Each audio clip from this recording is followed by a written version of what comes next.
Hi everyone. I have a cold. I don't know, I carry a bug. But so happy to be here. Repping New York City and definitely the New York City Latina Writers Group. And definitely La República.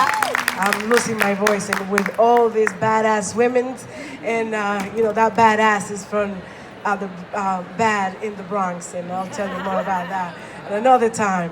But yeah, badass women right here. The first poem is called Would You Marry Me? My parents married different people a few times. Some were scammers, some didn't qualify. Until finally, there was a perfect man for mommy and a perfect US citizen for dad. Because of them, my parents continue loving each other on this land. Would you marry me? Play yourself. Would you marry me? Asked the trans woman in the detention center in El Paso, Texas. Would you save my life, give me a new one, love me forever? Protect me from the rapists, the killers, the wolves who made me run away back home. Would you, darling, make me your citizen? Would you marry me? Would you? Now you can. Now we can be a real marriage. Would you? Oh gosh, we can have kids. A girl, you, a boy, me. You'll adopt my son and I'll adopt your daughter. And we'll work together, we'll get a home, we'll love home, we'll be home, we'll live and dance, the two of us, the four of us, be real, legally, socially acceptable family. Would you? Even if I still live beyond the wall? Would you marry me? Scream 59,000 temporarily not so protected Haitians in danger of being sent back home to die? Would you marry one of them? What would happen if the 100,000 hurricane displaced Puerto Ricans said yes? Would you marry me? Asked the 80,000 DACA dreamers to college students looking for a radical change. Obama may come out of hiding to attend the mass ceremony. Would you marry someone today? She did. My friend Mariposa did. She married Puerto Rico. She did. She committed herself to her land, to her people. If someone married an island, wouldn't you marry an undocumented immigrant? Would you commit to she, to him, today? Would you facilitate a happier now and ever after today? Yes. Thank you.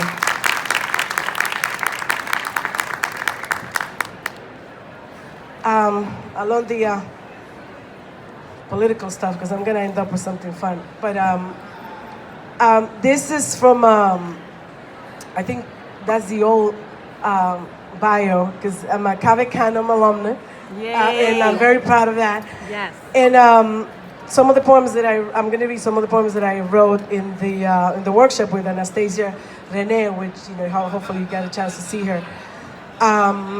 This one is kind of a series called Conversations with My Blackness.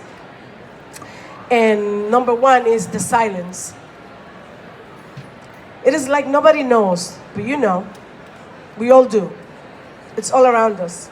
We see it, we breathe it, but instead, the denial consumes us, erases us. It is the ultimate masterful consequence of colonization. The all-white masters have won in most nations. The populations have managed to void, ignore, and self-annihilate their blackness. They've always known the resistance was never quiet though.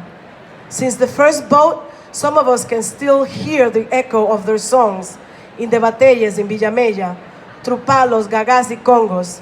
Some hear it in dreams and then disguise it in popular songs. Others synchronize it in prayers or straight up eat it as an ingredient in their version of a soup from back home. How can we both talk? How can we wake them up if they are in a 500 years hypnosis? Two, first words. In what language? They have cut off my tongue. My greatest grandparents managed to teach their son before he was sold off. He shared them with his plantation wife up north. who made it into a song for Chango. For centuries, they whispered in prayers back and forth, simultaneously, in Rio, in Havana, in Charleston, until war chants roared in Saint Domingue. And the resistant forcefully spoke and shouted, and the songs of freedom spread, and are now heard in Bantu, Yoruba, English, Creole, and Espanol. And I hear them sometimes with my semi-hybrid half-breed ear calling me to speak, to join the long line of warriors who started chanting in those infamous boats. Thank you.